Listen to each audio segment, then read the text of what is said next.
Wow. Init. Bigyan mo lang.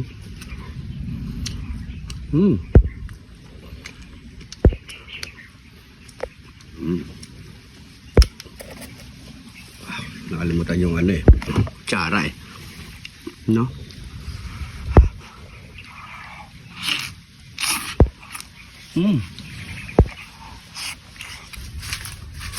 Pare ko pamilyar na naman yung dala mo ah.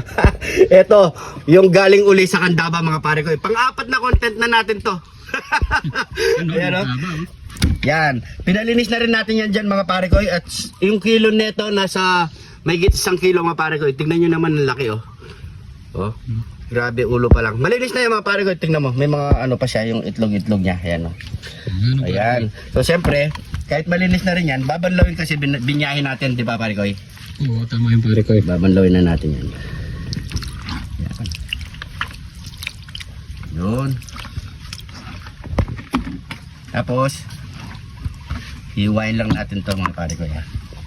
Ano lang, para kumapit yung lasa ilalagay natin.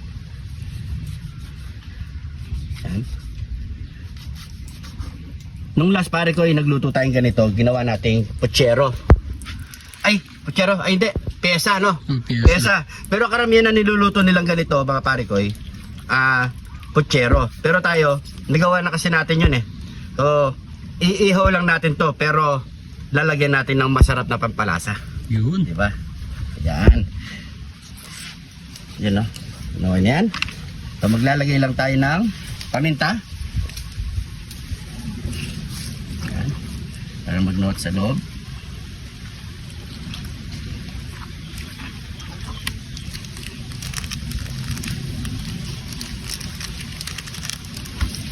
Kalat lang natin.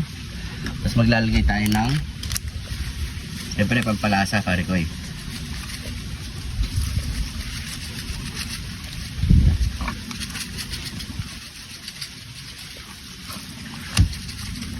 Yan. Oyster sauce. You know.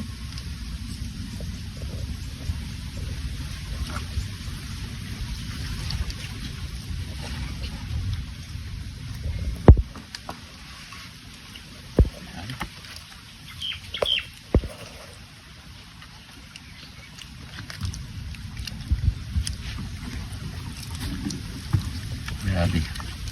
Malasa to pare ko eh. Mata naman pare ko sa mga nilagay mo pa lang. Oo, lalo na pag ano, slide mo sa kamay pa. Mas malasa. Dagdag aroma. Dagdag aroma. Yan. Kailangan mo pa rin naman magwantis. Nasa outdoor tayo. Diba? Parang hindi makatotohanan no pare ko. Oo. Toyo. Ito yung magsisilbing pampaalat. Hindi na tayo maglalagay ng asin. Yan. So yung mga pare ko, nagbabaga na tayo ng uling. Yan. Tapos maglalagay tayo dito ng DIY. DIY na ating ano kasi ito pare ko yung screen. Di kawayan. Ayan. O, diba? Pwede yan. Pag may nakalimutan kayong screen para pang ihaw, ganyan lang gawin nyo mga pare ko. Napaka ano pa yan. Kumbaga yung aroma niya. Yan. Mas mabango pa. Ayan. Ihaw na natin yun dyan. Nahuhulog ng ano. Yung masarap yung itlog. So yan mga pare ko. Yan tayo lang po natin maihaw yan. Siguro nasa 45 minutes. Okay na yan. Baliktad muna natin yan. Yan. Yan no. Yan. At habang inintay natin yung iniihaw natin mga pare ko, gumawa na tayo ng masarap na sausawan. Toyo mansi at kidlat ni Jun TV na mayroong sibuyas. Yan no. Nyaman. Akin sakin.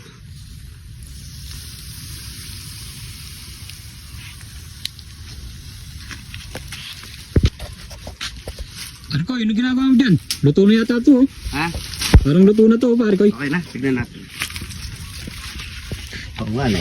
Luto na oh. Wow. Yun oh. Sarap ng puga. Yan oh. Yaman akin sakin. Yun o. Ano pang inintay mo niya, pare ko eh? Siyempre, nyaman na ken sakin. Ayan o, dire-diretso na to mga pare ko. Ilagay nyo na dito. Ayan o. Ayan o. Wow. Habang mainit, balatan na yan. Yan, tapos meron tayo dito sa usawan. Yan, ito na. Siyempre, bago tayo magbukbang, pray muna tayo. Thank you Lord sa napakasarap na pagkain nito Lord. Bless po yung viewers namin Lord.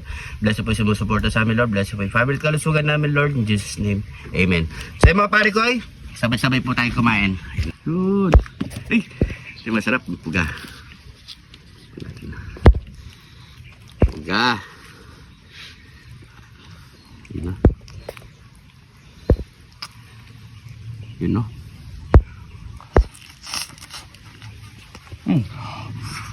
Ingat. Nyaman na. Ayun.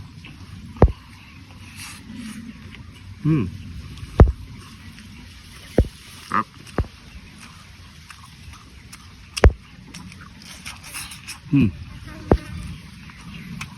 Sarap, grabe. Talagang nagmutyong nilagay natin ano para kay pampalasa. Lalo na yung oyster sauce. You know? Wow. Init. Bigyan mo lang. Tsara eh. No?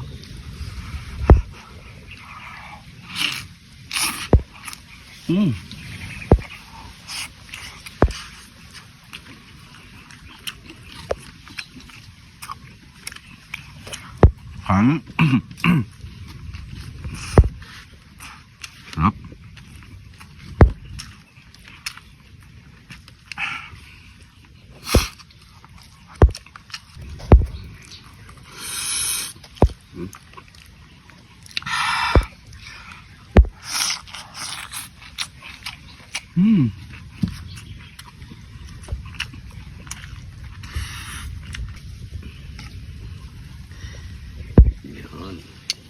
Ganyan ang masarap kumain pag ano, lalagay mo na kagad yung sausawan.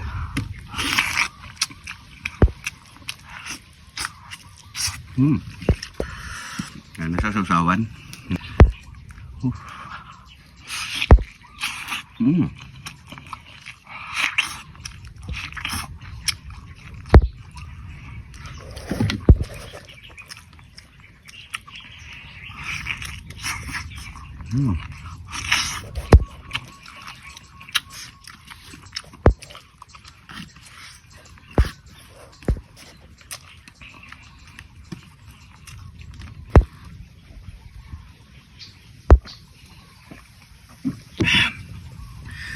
Uy, thank you Lord. So mga pare ko, maraming salamat sa panonood. Sana nagustuhan itong video na to. Pa-share na lang po mga pare ko. Ayan, sa mga mahilig mamulutan, solid. Kaya nyo na to mga pare ko, lalo na pag ulam. Pwede rin mga pare ko. So maraming salamat sa panonood. Ingat po kayo lagi dyan. God bless po.